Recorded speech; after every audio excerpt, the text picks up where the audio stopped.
Oke, selamat siang, Bapak Adityo dan teman-teman sekalian. Kami dari kelompok 3 dan pada kali ini kita akan menjelaskan tentang proses bisnis dari suatu perusahaan yang bernama Gudang Garam. Di kelompok kami ini ada Alvin Martin Jong, Feris Ferdinand, Joel Alfa Nugraha, Tubagus Jamil, Michael, Renaldo Etantio, Andrio Effendi, dan saya sendiri Jeremy Yonatan. Dan langsung saja kita masuk ke slide-nya.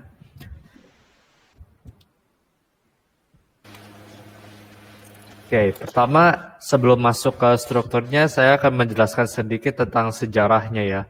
Gudang Garam ini didirikan pada tahun 1958 oleh Surya Wono Widjoyo. Nah, sebelum mendirikan perusahaan ini, di saat berumur sekitar 20 tahun ya, dia ini mendapatkan tawaran pekerja dari pamannya ini, di pabrik rokok juga yang mereknya NV Cap 93 kalau nggak salah, di Jawa Timur pada waktu itu.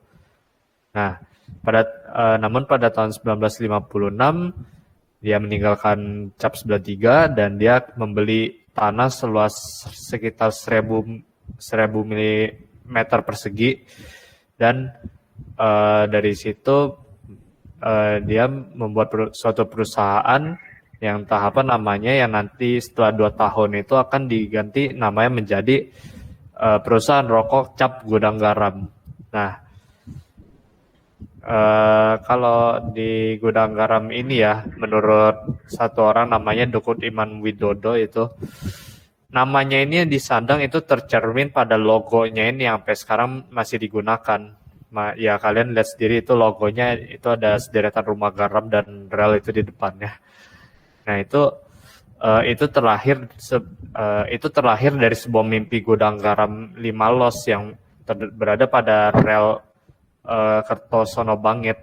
Nah itu merupakan bangunannya itu yang terletak di dekat pabrik rokok Cap 93 yang tadi, sebagaimana itu tempat kerjanya sebelum sekarang. Oke, langsung aja ke strukturnya. Ya, seperti teman-teman lihat, Gudang Garam ini memiliki banyak anak-anakan ya. Bahkan di situ ada yang udah punya anak, itu beranak lagi, bercucu deh. Jadi anak-anakannya itu ada PT Surya Pamenang, ini yang dia bergerak di industri kertas, mungkin ya supply kertas buat rokoknya kan ya. Habis itu ada PT Surya Madistrindo, ada yang buat trading, buat perdagangannya. Lalu ada anak selanjutnya, ada PT Surya Air, dia jasa transportasi udara yang ya buat kargonya lah, buat nganter-nganter rokok lah. Lalu anak selanjutnya ada PT Geraha Surya Media, ini yang dia bergerak di jasa hiburan. Dan si PT Geraha Surya ini beranak lagi nih, PT Surya Wisata.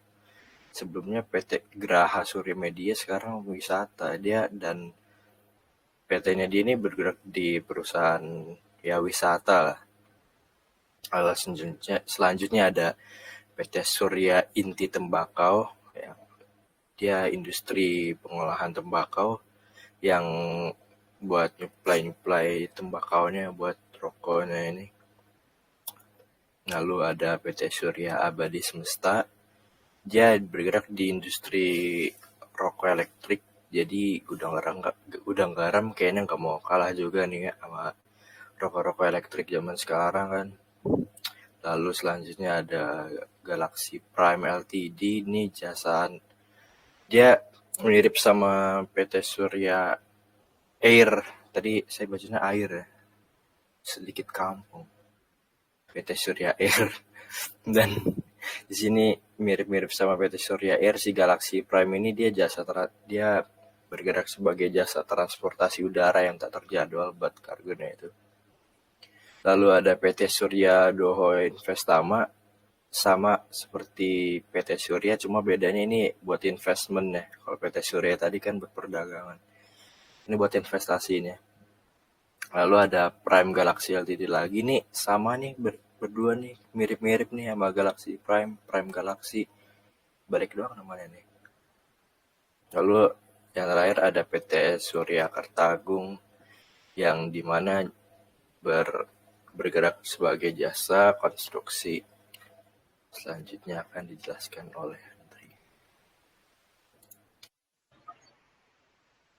Oke, selanjutnya sebagai catatan di sini yaitu ada 100% kurang satu saham. Itu artinya 100% satu saham itu yang bernilai 99%. Dia itu artinya belum beroperasi penuh untuk komersial. Nah, contohnya di sini ada PT Surya Pemenang, PT Surya Madistrindo, PT Surya Graha Surya Media, dan lain-lainnya yang bernilai 99,9%.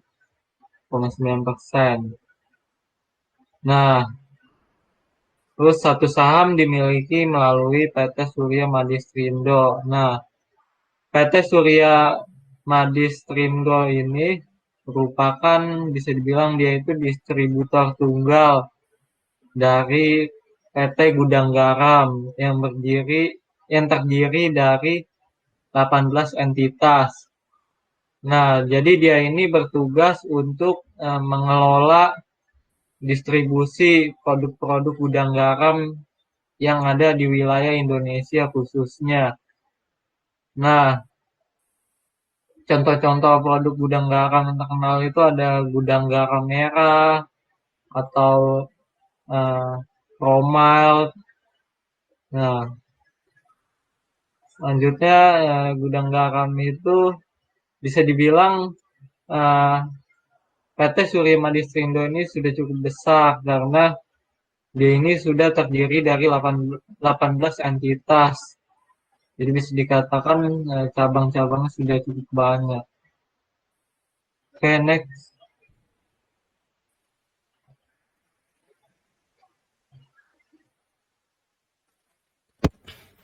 Oke, kita masuk ke proses bisnis.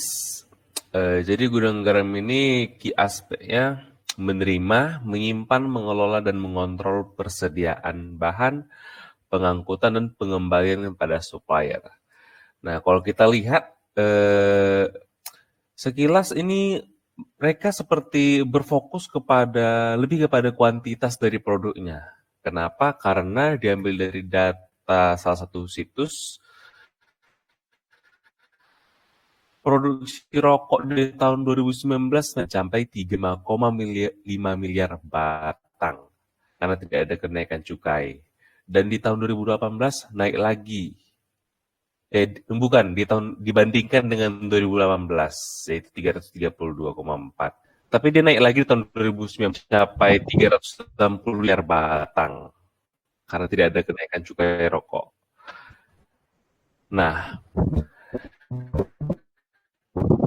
bagian awalnya itu dari bawah dulu deh, standar gudang. Mereka menyiapkan gudang untuk menyimpan bahan-bahan mereka. Setelah itu SDM untuk meracik bahan rokok. Mereka yang dan memilah-milah sesuai dengan disukai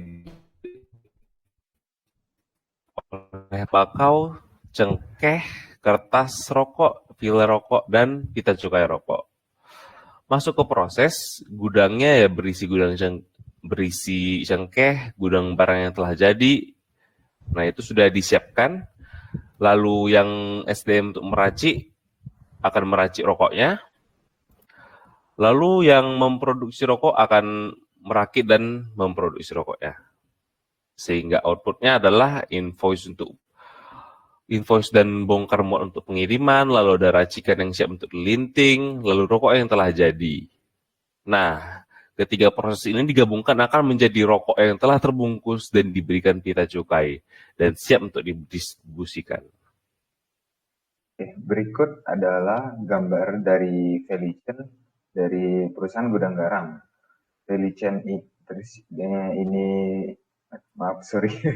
Felician ini terdiri dari dua kategori, yaitu pertama aktivitas utama atau nama lainnya primary activity dan aktivitas pendukung atau super activity.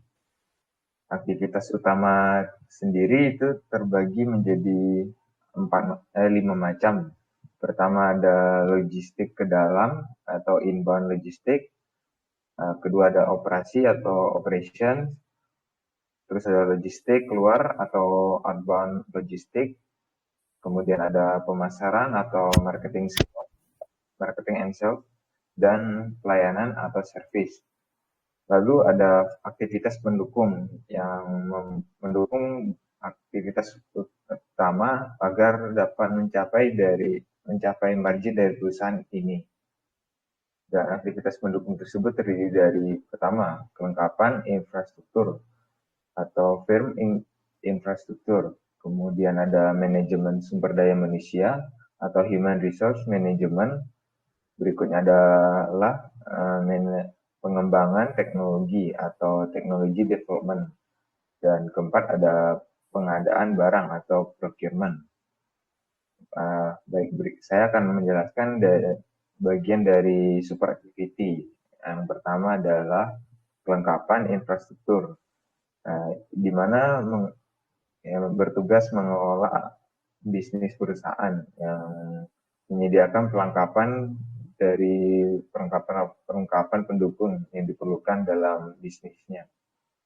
Berikut adalah manajemen sumber daya manusia yang diseleksi, lalu direkrut, dilatih karyawannya untuk meningkatkan evaluasi serta kinerja dari karyawannya.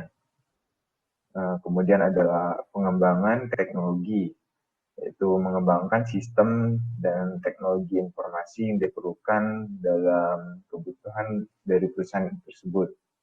Dan keempat adalah pengadaan barang, yaitu pembelian barang dan penyediaan bahan barang agar barang tersebut, barang-barang produksinya dapat selalu diadakan dan produksinya terus berjalan. Berikut adalah primary activity yang akan dilanjutkan oleh teman saya. Nah, untuk primary activity-nya atau aktivitas utama adalah logistik dalam, yaitu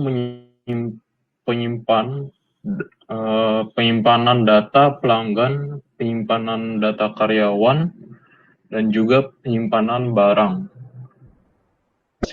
Operasi ini yang berhubungan langsung dengan pelanggan, yaitu bahan baku, pengecekan bahan baku, produksi rokok, penjualan rokok, pembayaran dari pelanggan.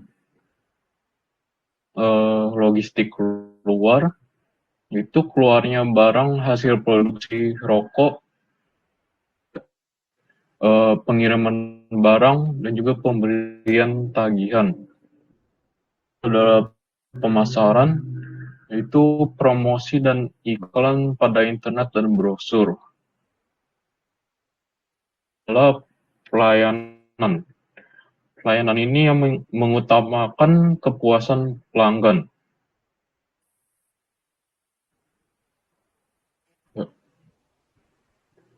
Next. Kesimpulan. Jadi, Gudang Garam ini merupakan korporat atau perusahaan besar di Indonesia yang mengutamakan periklanan sebagai model bisnis mereka.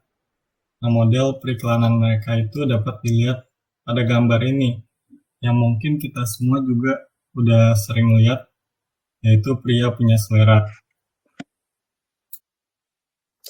Untuk value chain pada Gudang Garam, kita tahu bahwa Gudang Garam memiliki dua kategori, yaitu aktivitas utama dan aktivitas pendukung. Di mana kalau misalnya Gudang Garam ingin tetap berada dalam persaingan, mereka itu harus merencanakan dan menerapkan strategi bisnis, strategi sistem informasi yang tepat guna disesuaikan dengan perusahaan agar tujuan bisnis perusahaan mereka itu tetap dapat terpenuhi dengan baik.